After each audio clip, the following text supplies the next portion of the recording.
Hello दोस्तों, स्वागत है आपका हमारे YouTube चैनल पर। दोस्तों, अक्सर आपने देखा होगा कि जब स्लैब की कास्टिंग कर दी जाती है तो स्लैब की कास्टिंग करने के दूसरे दिन ही आप छत पर जाकर के नोटिस करेंगे कि क्रैक आपको देखने को मिलते हैं, जैसा कि आपको वीडियो में दिखाया जा रहा है। यानी छत ढलाई के दूसरे दिन छत पर क्रैक क्यों आ जाता है, इसके पीछे का क्या रीज़न है और किस तरीके का प्रिकॉशन फॉलो करते हैं, तो आपको इस तरीके की प्रॉब्लम्स फील करने को नहीं मिलेंगी। तो आज का हमारा वीडियो बहुत ही प्रैक्टिकल नॉलेज पे बेस्ड है और बहुत ही इंपॉर्टेंट है, इसलिए आपसे रिक्वेस्ट है कि आप वीडियो को एंड तक ज़रूर देखें और वीडियो को ज़्यादा से ज़्यादा शेयर करें ताकि लोगों में अवेयरनेस बढ़ सके।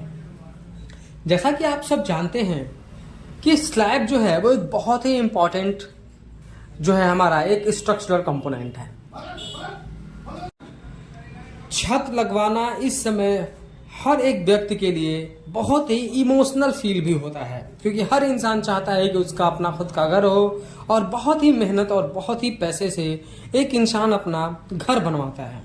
और क्या हो कि इस प्यारे से बने हुए घर में अगर कोई छत पर क्रैक आ जाए, उस समय होता यह है कि जो क्लाइंट जो ऑनर होता है वो दिल से जो है बहुत ही अपने आप को वीक महसूस करने लगता है कि ये उसके छत पर क्या हो गया।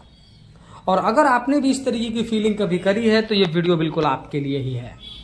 हम कुछ 5-6 टॉपिक्स आपको बताएंगे, पॉइंट्स बताएंगे, जिसकी वजह से जो है इस तरीके की प्रॉब्लम्स आती हैं, क्योंकि कोई भी अपने स्लैब की कास्टिंग में इस तरह के क्रैक से कॉम्प्रोमाइज तो नहीं कर सकता। तो चलिए वीडियो को स्टार्ट करते हैं। सबसे पहला हमारा आता है, पहले हम आपको कुछ जनरल चीजें बताएंगे, फिर बाद में हम अपने टेक्निकल टर्म पे आएंगे। पहले कुछ जनरल चीजें जो आपको अक्सर चेक करनी है, जो आप खुद कर सकते हैं, पहले वो आपको हम बताते हैं। सबसे पहले आपको सीमेंट की क्वालिटी चेक करनी है। क्वालिटी कैसे चेक करेंगे? जो भी आप सीमेंट यूज कर रहे हैं, पहले आप सीमेंट के बैग पर देखिए कि सीमेंट आपका 3 महीना पुराना ना हो। 3 महीने से ज्यादा अगर उसकी एक्सपायरी डेट आ गई है तो वो सीमेंट खत्म हो गया है, खराब हो चुका है, आप उसको स्लैब में यूज ना करें। अगर आप उस सीमेंट को स्लैब में यूज करेंगे तो क्रैक तो पक्का आएगा।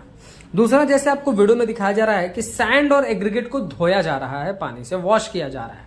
इसका सिंपल मतलब सिर्फ यह है कि सैंड और एग्रीगेट में बहुत सारे मिट्टी मिले होते हैं। अगर सैंड एग्रीगेट में अगर मिट्टी मिले होंगे, बालू और आपकी जो है गिट्टी में, और फिर अगर आप उनको हम यूज करेंगे कंक्रीट में, तो मिट्टी की प्रेजेंस होने की वजह से जो हमारा सीमेंट है वो अच्छी तरीके से बॉन्ड नहीं बनाएगा, कंक्रीट बनने में प्रॉब्लम आएगी, क्योंकि मिट्टी जो है हमारे सीमेंट के साथ बॉन्ड नहीं बना सकता।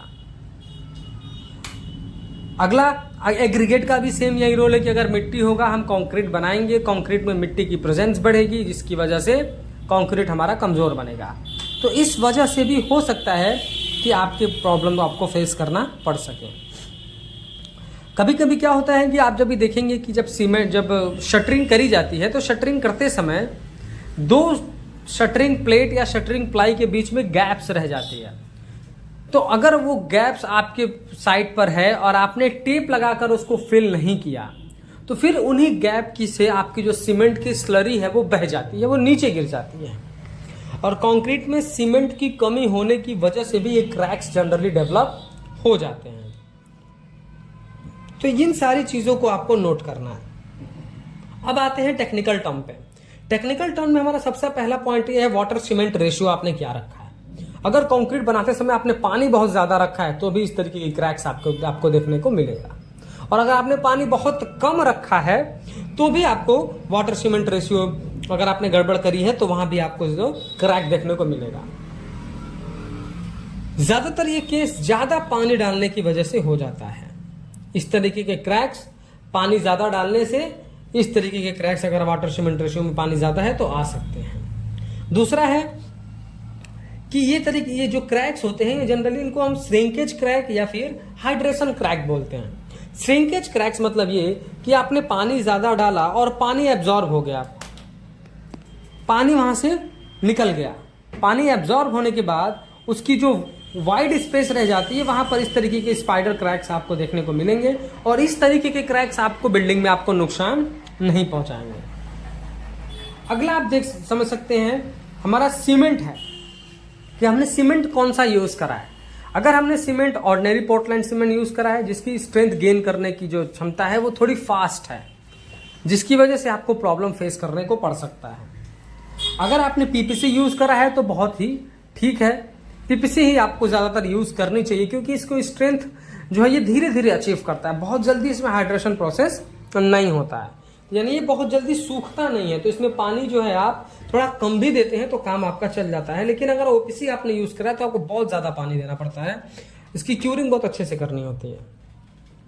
अगला हमारा है शटरिंग सेटअप, यानी कि जब आप शटरिंग लगा रहे हैं ऊपर से आप कंक्रीटिंग करेंगे तो होता यह है कि शटरिंग के अच्छे से न लगने की वजह से आपका जो शटरिंग है वो थोड़ा सा नीचे की तरफ बैठता है, शटरिंग सेटल होता है, नीचे बैठता है, जिसकी वजह से भी आगे चल के इस तरह के क्रैक्स आपको ऊपरी फेस में देखने को मिल सकते हैं। दूसरा ये है और हमारा लास्ट पॉइंट यही है कि आपने बहुत ही अच्छा सीमेंट यूज करा, सारी चीजें अच्छे से यूज करी, लेकिन क्यूरिंग नहीं करी तो आपको बड़े बड़े क्रैक देखने को मिलेंगे।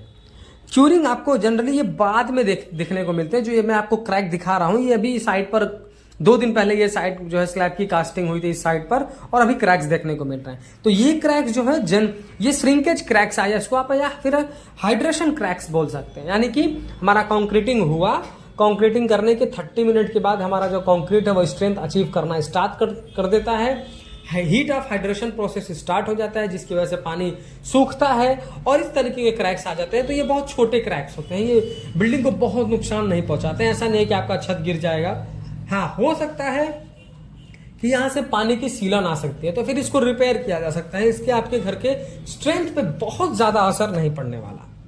लेकिन अगर आप क्यूरिंग नहीं करेंगे, और क्यूरिंग किस तरीके से करनी है, ऐसा नहीं कि आपको सुबह शाम उस पर पानी डालना है, आपको पॉन्डिंग मेथड यूज करना है। यानी कि आपको अपने स्लैब की छोटी छोटी क्यारियां बनवानी है, उसमें 1:10 रेशियो का मोटार बनाइए, 1 सीमेंट 10 सैंड लेकर के मोटार बनाइए, 1 इंच तक हाइट की बाउंड्री बनाइए, उसमें पानी फिल करके कम से कम 14 दिन तक रखिए।